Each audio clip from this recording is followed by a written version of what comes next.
Hey folks, we've been asked how we grow our asparagus.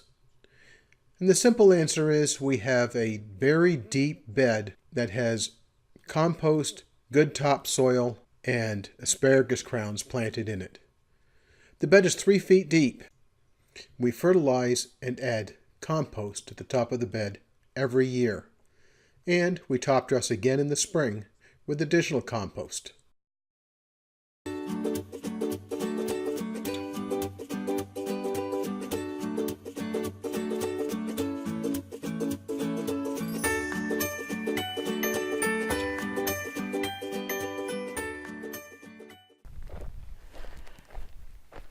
Okay guys, it's time to put irrigation into the asparagus bed. I decided I'll use this. This is a new line that I bought. This has an emitter every 6 inches, so it puts down more water than some of the other ones do.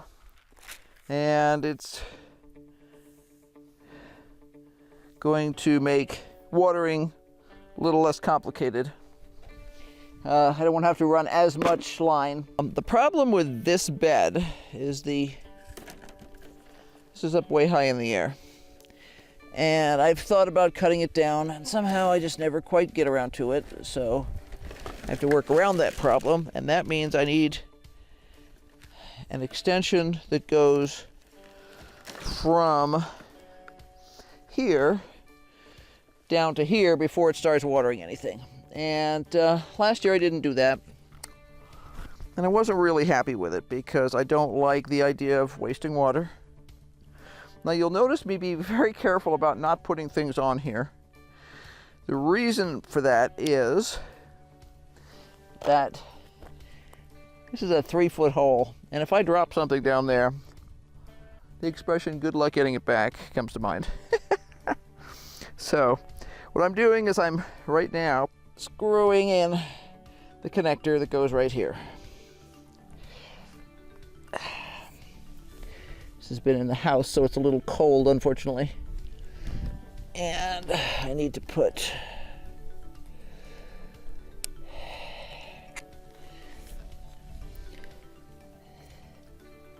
this in there. Then I'm going to bring it down to the ground. Actually, I thought this was an extension. Darn it, it's not. Oh well, I'm just going to do it that way anyway. Okay. There we go. Now, when you join two pieces of irrigation pipe together, irrigation line, it's not really pipe. There's a couple of different styles. These are all connectors that are designed to do the same thing. You put one line on one end and one line on the other end, and they don't leak. But it lets you connect pieces if you need to make it longer, or if you want to change the types of line that you're using or whatever. So, I'm going to grab one.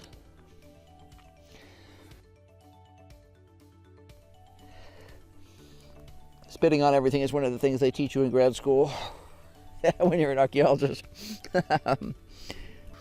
One thing you want to make sure is that you're not too close to where the emitters are. If I were to try and insert one of these right there, it wouldn't work. You have to have some space. Now, some of these have instructions where the water is supposed to go one way or the other. This one doesn't matter. I had to chase Isa. She had an alligator lizard in her mouth, and I don't encourage her to eat lizards. In fact, I discourage her from eating lizards. I did talk to the vet about whether it was dangerous or not, and he said he did not know of any diseases or other issues that could be caused by eating any of the local reptiles. They generally don't carry any diseases, so I was very glad to hear that. Okay, because to my knowledge, she's never eaten one. She does catch them on a regular basis. Some of our lizards here will drop their tails, which is a whole nother story. But anyway, what I'm doing is unrolling this. Phew. Chasing cats. Anyway. Okay, so let's get this in here.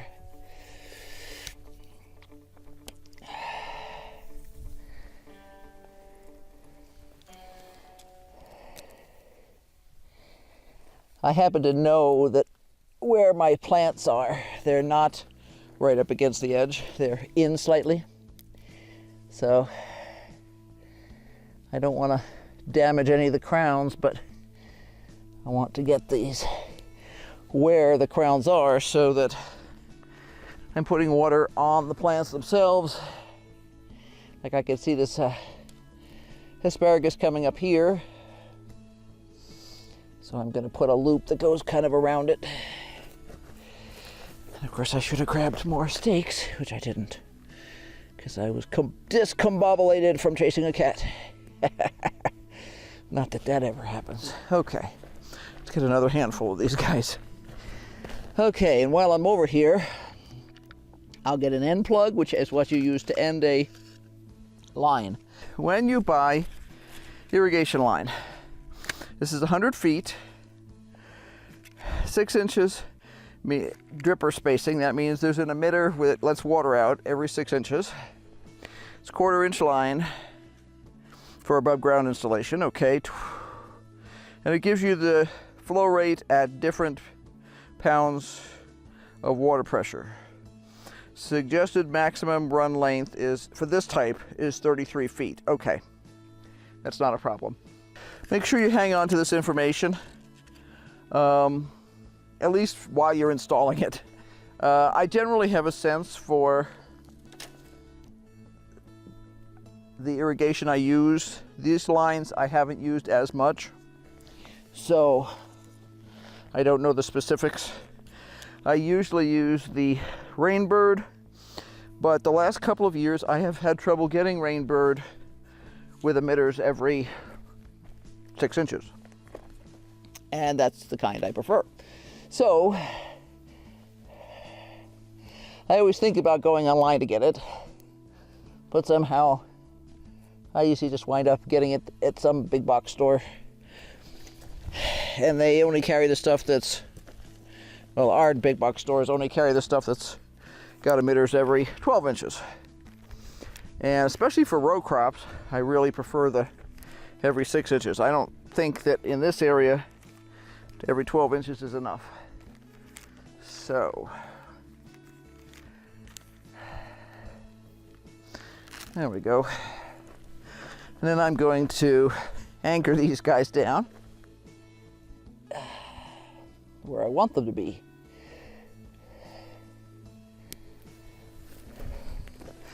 With those little anchors. Let's see.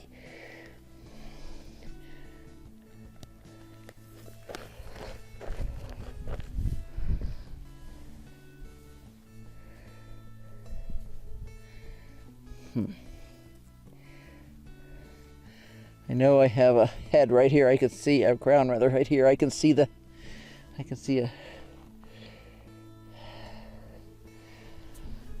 asparagus coming up there. All right, I'm going to stop right here and put an end plug in. Now, an end plug simply literally stops the water at the end of the line. There's slightly different variations, but this end goes in the 1/4 inch. This is just the handle. All right, there we go.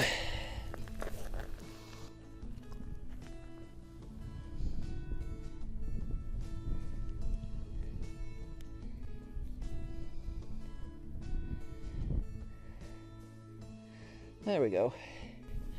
Now that's thoroughly anchored. Okay, get a couple of weeds while I'm down here. So we're going to just repeat what I did before. I'm going to take a connector that goes into the bottom of the irrigation head. This is a piece of extension tube because I don't want water dripping outside of the bed. I'm screwing it in there. It's not really a screw, it's just that twisting it helps to get it go in. It's past that ridge, so that means it won't leak.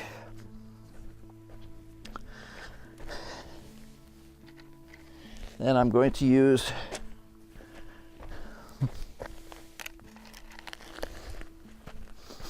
connector.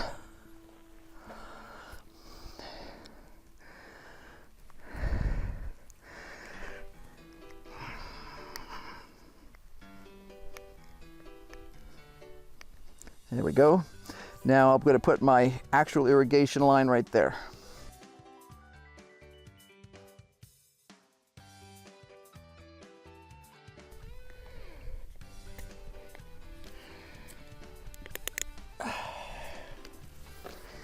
All right.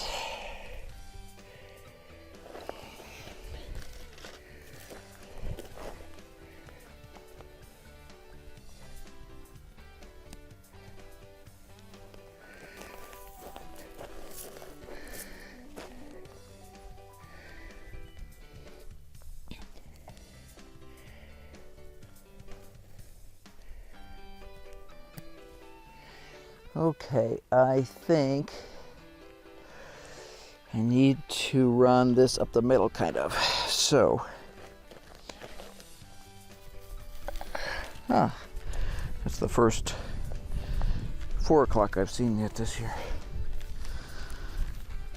I'll have to come out and take his picture tomorrow.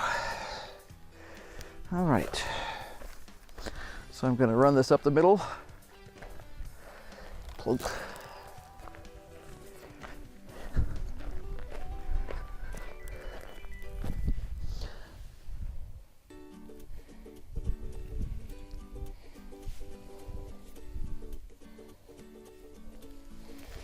Go. And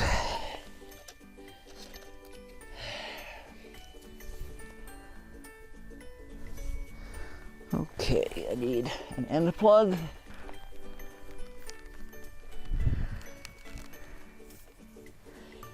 Okay.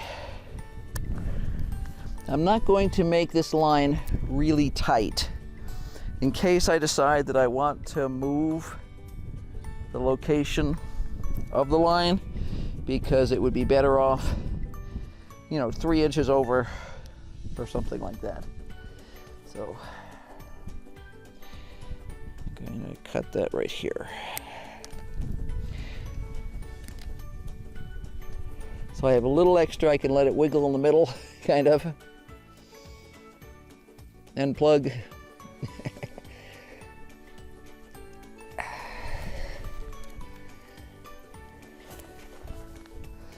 Now, once this has sat out in the sun a little bit, it will sag down and lay down flat. But right now it's going to be wiggly wobbly, which is okay.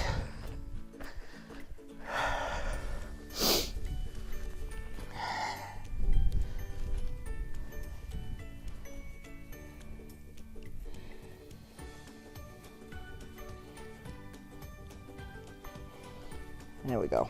And that'll lay down later. Okay. This is irrigation bed number 1, as the little sign says down there. So let me go try it.